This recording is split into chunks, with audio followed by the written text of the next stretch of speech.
Never thought I'd be the guy suing his neighbor over trees. I always believed in living peacefully. But when a man moves in next door and decides his panoramic view is more important than the safety of my home and my family's legacy, well, the gloves come off. He wanted a view of the valley? He got it. But now, when he looks out his window, he doesn't see a sunset. He sees the wreckage of his own life. He thought he could pay me off with a $5,000 check. He didn't know he was destabilizing a hill that held both our houses up. Here is how I became the owner of my arrogant neighbor's mansion for pennies on the dollar. Welcome to Lines Crossed. Subscribe if you love seeing justice served. Now let's get into it. My house sits on a hillside in Oregon. It's not just a house. It's where my father grew up and where I grew up. The terrain is tricky, a steep drop-off down to the river. To keep the ground stable, my grandfather planted a complex system of trees back in the 60s. Willows at the bottom to drink the water, and massive, majestic Oregon white oaks and black walnuts in the middle. These trees weren't just decoration. They were the rebar of the hill. Their roots held tons of earth in place. The house above mine sat empty for years until Brad bought it. Brad was your classic tech bro from California. About 35, made quick money in crypto or startups. I never really asked. He rolled up in a shiny black G-Wagon, didn't even wave, and immediately started renovations. Our first interaction set the tone for everything. I was working in the garden when he walked up to the fence. "Hey, buddy," he shouted, not even taking out his AirPods. "You live here?" "Hiya, I'm Mike. Welcome to the—" "Look, Mike," he interrupted. "Your jungle down there is ruining my view. I paid $2 million for this place to see the river, and all I see are your branches. How much to cut them down?" I was stunned. "Brad, nice to meet you.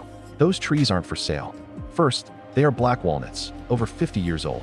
Second, and most importantly, they hold the slope together. If you remove them, the land will slide." Brad laughed, a condescending, nasty little laugh. "Oh, come on. The land will slide. You're just driving up the price. Let's say $5 grand. I'll hire a crew. They'll make it clean, not even a wood chip left." "No," I said firmly, not open for discussion. "The trees stay. And by the way, they are on my property, 30 feet from your line. Do not touch them." He looked at me like I was dirt on his shoe, shrugged, and walked away. I thought that was the end of it. I was so naive. October came around. Relations were cold. A nod at the mailbox, nothing more. I let my guard down. I had to go to Chicago for a conference for 4 days. I returned on a Thursday night. As I pulled into my driveway, I felt something was wrong. The smell. It smelled like fresh sawdust and diesel fuel. Strong.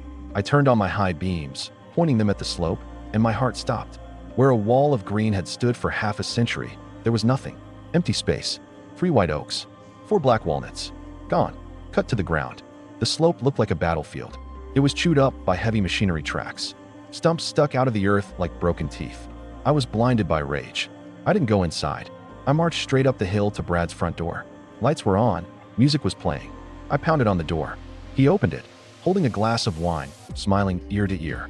"Oh, Mike, you're back. How's the view now? Pretty fantastic, right? You can see the whole river." I was shaking. "What did you do, you idiot?" "You cut down my trees. On my land." "Whoa, relax," he grimaced. "I did you a favor. I cleaned up that mess. I told you I'd pay." He pulled a checkbook out of his robe pocket. I asked around. Tree removal is like $500 a pop. I cut 7. Here is a check for $5,000. That covers everything plus an annoyance fee. Go buy yourself some beer. I looked at the check, then at him. "Brad, you don't understand what you've done. It's not about $5 grand. You committed a felony, and you just destabilized the entire slope right before the rainy season. Don't be dramatic." He slammed the door in my face. "Take the money and get off my porch before I call the cops for harassment." I stood in the dark, clutching that pathetic check. I didn't rip it up. I carefully put it in my wallet. It was Exhibit A, his confession. I didn't sleep that night. I spent the entire night Googling. And the more I read about tree law in Oregon, the wider my smile became. Brad thought he bought a view for $5,000. He didn't know he had just signed his own death warrant. Friday morning, I called in sick. I had a new job, destroying Brad. First, I called the police. An officer came out, looked at the stumps, looked at the property markers, and filed a report for criminal mischief and trespassing. Brad actually came out and told the cop, "It's just brush. I paid him. Look at the copy of the check." The officer looked at him and said, "Sir, the damages are a civil matter, but the trespassing is criminal. I suggest you get a lawyer."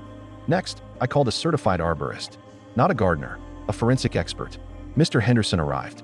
He spent 3 hours on the slope, measuring stump diameters, taking bark samples, taking photos. When he walked back up to the house, his face was pale. "Son," he said, "your neighbor is a moron." "I know. How bad is it?" These were Juglans nigra and Quercus garliana. The walnuts were 60 years old. The oaks were over 90. They were in perfect health. "What are they worth?" Mr. Henderson pulled out a calculator. Under the trunk formula method, the replacement cost for one mature oak of this size. "Well, you can't really replace it, but the calculated value is around $45,000 per tree. The walnuts are even more valuable because of the timber, which he stole." He paused. "Rough estimate of just the biological value? About $350,000. But here is the kicker. In Oregon, if the cutting was intentional, you are entitled to treble damages. Triple the amount." I whistled. $1 million. Just for the trees. But then Mr. Henderson held up a finger. "That's not the worst part, Mike. I saw cracks in the soil where his machinery drove. They stripped the topsoil. The forecast says heavy rain next week. What happens then? I'm not a geologist, but you need to call a geotechnical engineer immediately. Because if it rains, your neighbor's backyard might end up in your living room." I hired the best property lawyer in town, a shark named Saul. When Saul saw the arborist report and the $5,000 check proving intent, he rubbed his hands together and said, "We are going to own him." We started drafting the lawsuit. But nature moved faster than the legal system. A week later, the famous Oregon rains began. It poured for 3 days straight. I sat in my living room, listening to the rain hammer the roof, watching the slope with dread. The water wasn't being absorbed by roots anymore. Muddy streams were flowing down the bare hill, taking chunks of earth with them. Wednesday night, I was woken up by a terrifying sound. Not thunder, a grinding noise, followed by a dull thud. The ground shook. I ran to the porch with a flashlight. My grandfather's fence was gone. Half the slope had simply slid away down to the river, taking my tool shed with it. But the real horror was uphill. I shined the light toward Brad's house. The edge of his concrete patio, where he liked to sip his wine, was hanging in midair. The earth beneath it was gone. His infinity pool had cracked, and water was gushing out of it, washing away even more soil from under his foundation. Lights flipped on at Brad's house. I heard screaming. He ran out in his robe, saw the cliff edge 3 feet from his back door, and started screaming into his phone. I stood there in the rain, watching. He wanted a view? Now he had a view of a disaster he created with his own hands. The morning after the landslide looked like a war zone.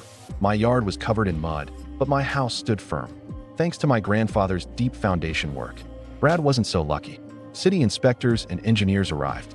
They examined what was left of the slope under Brad's mansion, shook their heads, and slapped a bright red sticker on his front door. Red tagged, uninhabitable. In the US, this is a death sentence for a homeowner. It means you cannot live in the house until major structural repairs are made. Repairs that cost millions. Brad was running around the inspectors, waving his arms. "It's his fault," he pointed at me. "His crappy land slid and pulled my property down. I'm suing him."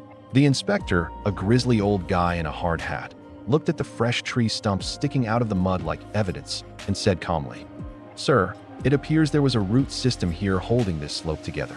Who removed it?" Brad went pale. He realized he had just talked himself into a corner. 2 days later, my lawyer called. He sounded happy. "Mike, 2 pieces of news. First, Brad filed a claim with his insurance company. He wants them to cover the landslide damage. And the second? His insurance hired an independent adjuster. Guess what conclusion they came to when they saw the stumps? Insurance companies hate paying out. If they can prove the homeowner caused the damage through illegal acts or negligence, they deny the claim. And that's exactly what happened. Brad received an official denial letter. Damage caused by intentional alteration of landscape and removal of load-bearing vegetation. Brad was now alone with a mortgage on a house he couldn't live in and a slope he had to fix out of pocket. But I wasn't done with him yet. Our court date came 8 months later. Brad hired an expensive legal team to argue the trees were diseased and the slope would have failed anyway. But we had 3 aces up our sleeve. The arborist report proving the trees were healthy. The geological report proving the direct link between root removal and the slide. The $5,000 check. The check he threw in my face. It proved he knew the trees weren't his, and he cut them intentionally. I will never forget the judge's face as he read the final verdict. The defendant showed a flagrant disregard for property rights and the laws of nature, the judge said. I am awarding the full replacement value of the timber, $380,000. Silence filled the room. Given the willful nature of the trespass, under the timber trespass statute, this amount is tripled. Total damages for the trees, $1,140,000. Brad put his head in his hands. Furthermore, the judge continued, the defendant is liable for the plaintiff's slope stabilization costs, another $250,000, plus all legal fees. The total judgment was over $1.5 million. Brad didn't have $1.5 million in cash. His money was tied up in assets that were now worthless. His insurance had abandoned him. He filed for bankruptcy. His house, the mansion with the view, was seized by the bank and put up for a foreclosure auction. But nobody wanted to buy a red-tagged house on a collapsed slope. Nobody except me. Since Brad owed me a fortune, I basically had first dibs. I used the court judgment as credit to buy his house at the auction for pennies on the dollar. I picked it up for $400,000, mostly just the value of the land.